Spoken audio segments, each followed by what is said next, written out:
کا انگریزوں کے وقت سے مرکز رہا ہے. ہم پشتوں میں کہتے تھے تو خواران زئی بورائی دے، غریبوں کی جگہ بوری ہے. تو اس لیے مجھے پشتوں میں بات کرنی پڑی.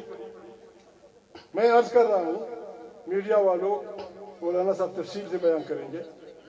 پاکستان انتہائی خطرناک دور سے گزر رہا ہے. وہ دنیا میں دن بدن یکا و تنہا ہوتا جا رہا ہے. اس کے انتہائی قریبی دوست اس سے دستکش ہیں. مجھے ایک سے زیادہ ذمہ وار ترین پاکستانیوں نے جو وزیر اعظم کے عہدے پہ فائز رہے، مجھ سے کہا کہ ہم چین گئے تھے اور چین نے ہمیں کہا خدا کو مانو، ہمیں تو بخشو، ہمارے باغیوں کو بھی وزیرستان میں تم نے جگہ دی ہے.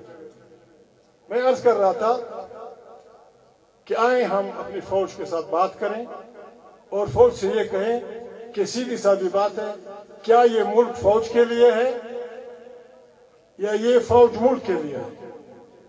اگر یہ فوج ملک کے لیے ہے تو دنیا جہان کی افواج کو جو بھی مراعات ملتی ہیں ہم اپنے پیٹ پہ پتھر باندھ کر وہ مراعات اپنی افواج کو دیں گے. ہم ان کی ایجنسیوں کو بہترین ایجنسیاں بنائیں گے، سول ایجنسیوں کو بھی، ملٹری والوں کو بھی، ISI کو بھی، MI کو بھی.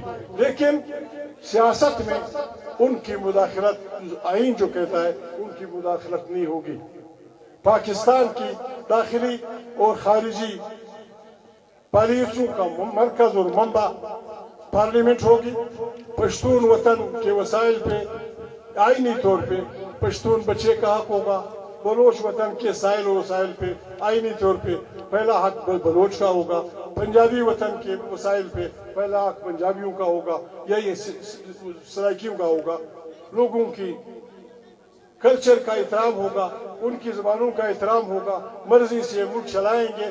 ہم یہ بات گپ شپ میں نہیں کر رہے.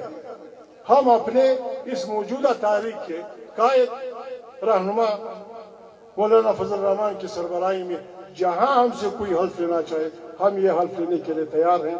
ہم ایک جمہوری پاکستان کی تشکیل چاہتے ہیں، ورنہ پاکستان خدا نخواستہ کسی حادثے کا شکار نہ ہو جائے. تو خدای پامان اور بیا نعرہ تکبیر، نعرہ تکبیر، انقلاب مولانا فضل الرحمان. خدای پامان.